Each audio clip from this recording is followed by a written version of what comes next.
And I told you why. We're not going to sign a short sale agreement because we're going to come after your client because your client has $5 million worth of other properties. We're going to go after them. So why would they want to do a short sale? Why would they want to agree to not come after your client when they see it's got all these assets and all these properties? Yes, sir.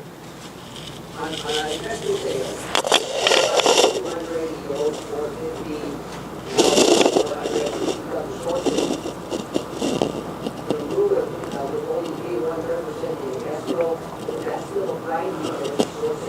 No. The only time that's a Form 593E that you're going to fill out, you know, and you've got to be careful with this 593E. That's a good question. 593E and the 593 is usually used for the personal residential sale. But the 593E is used for the sale of one of these properties. You don't want to help your client fill that out because your client's going to lie on it. Your client's going to lie like a rug. All he's got to do is figure out that if he puts down more improvements, he pays less taxes. They're not going to withhold the 3 1/3%.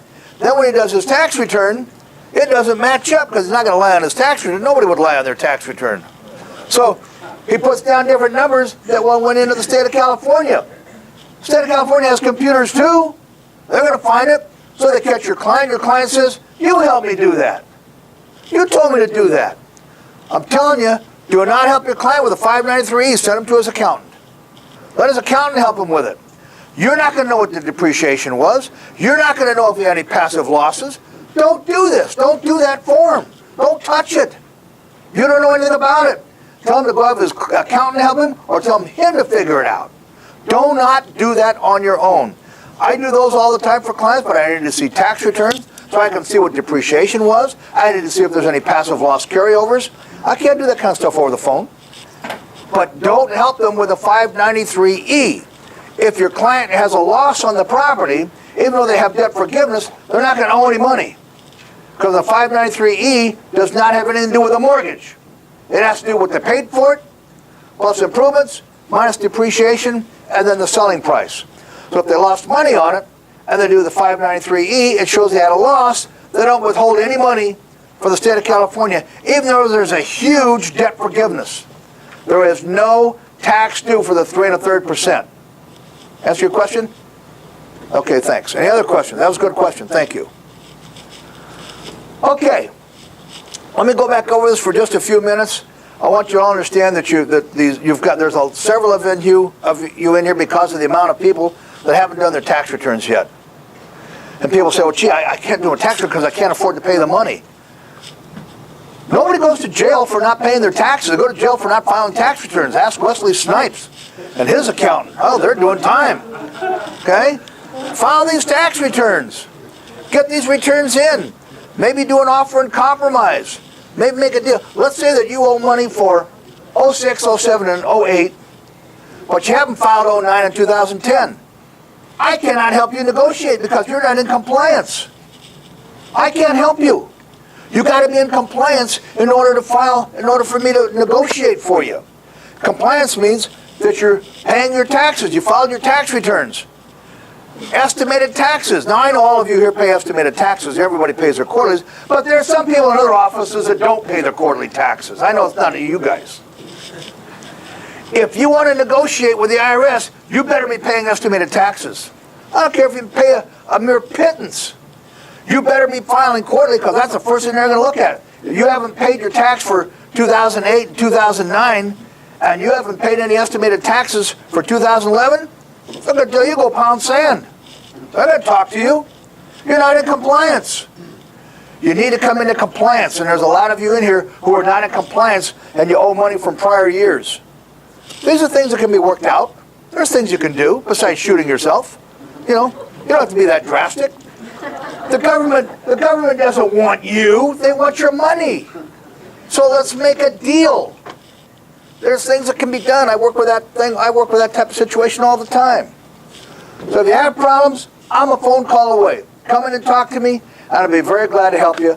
Put some deals together that may have fallen through the cracks. You know, if somebody does a 1031 exchange, they can also do an installment sale. They can also carry back a big note on a 1031 exchange.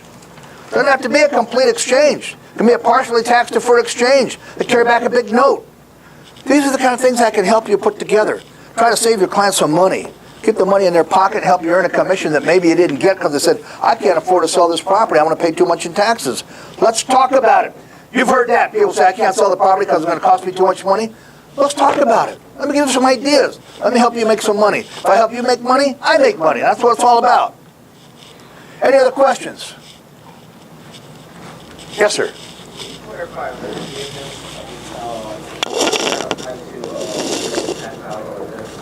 Talk a little louder. clarify the forgiveness on the money that was cashed out, either investment property or primary property? Well, the rules are different on primary property. Debt forgiveness on cancellation of debt on primary property usually does not present a problem. I say usually, 99% of the time I have not seen it cause a problem. Will it cause a problem if it's on one of these? More than likely. If they've cashed out and they've pulled out, let's say $200,000 or $300,000, they could have a huge debt forgiveness unless it's 4 units or less. Let's say they have a junior loan with a credit union. Because the bank signed the agreement for the short sale, the credit union or the junior loan, I don't care how much money they took out, can't touch them. So I guarantee you, these banks are not going to be giving out short sales. Not like they were before, because now they're going to have the credit union all pissed off at them because the credit union can't come after them. That's the law. The bank signs for everybody. Can you imagine that? That the bank can sign and say, okay, we're not going to let you collect from the junior loan from the credit union that you owe $100,000 for, and the credit union has nothing to say about it. There's something wrong here. So I don't think you're going to see anywhere near the amount of short sales in the next several months or years or so as you did 6 months ago.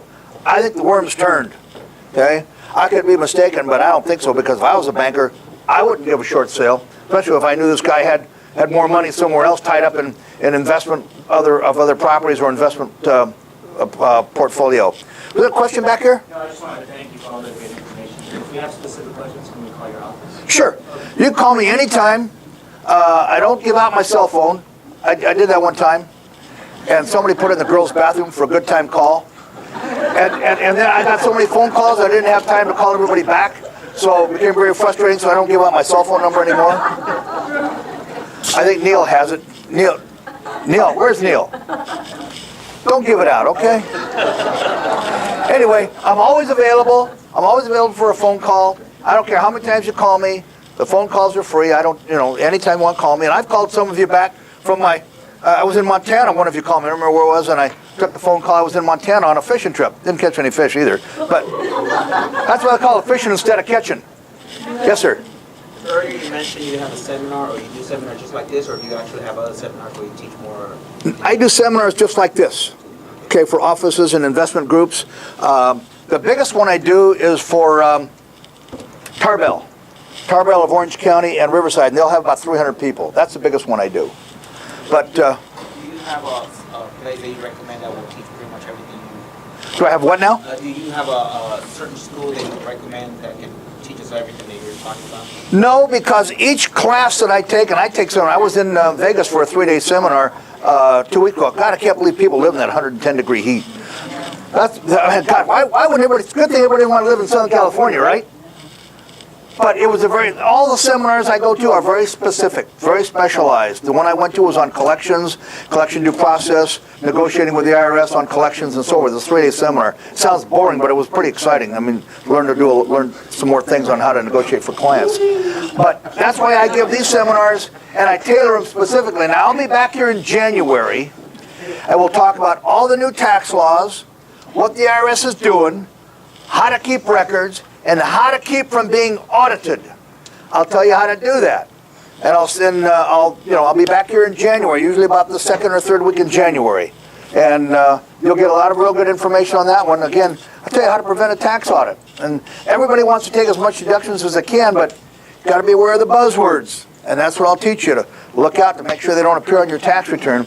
Because IRS agents are keyed in to look at certain areas, like we don't use the term referrals anymore because they're illegal anyway. So you call them assistant fees. I mean, there's other things to do, So you try to because I handle audits, I know what the IRS looks for. So anyway, but that's back in, that'll be in January. And I've left a lot of these up there. There's extra ones for people that couldn't make it. And there's some brochures up there and business cards. And you help yourself. Or you call me when you have questions. I'll be very glad to answer them anytime. Thank you very much.